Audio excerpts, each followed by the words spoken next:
Ayan guys, oh. Tuba-tuba lang. Habang nagpalamig.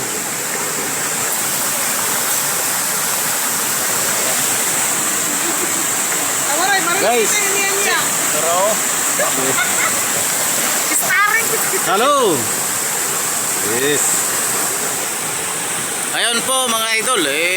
Siyempre sa panahon ngayon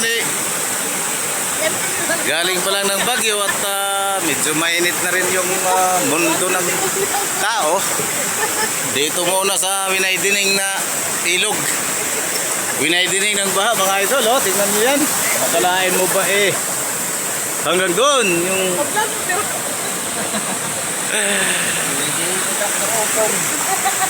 piruin mo ang lawak ng dinaanan ng tubig, oh. Thank you for watching mga lodi.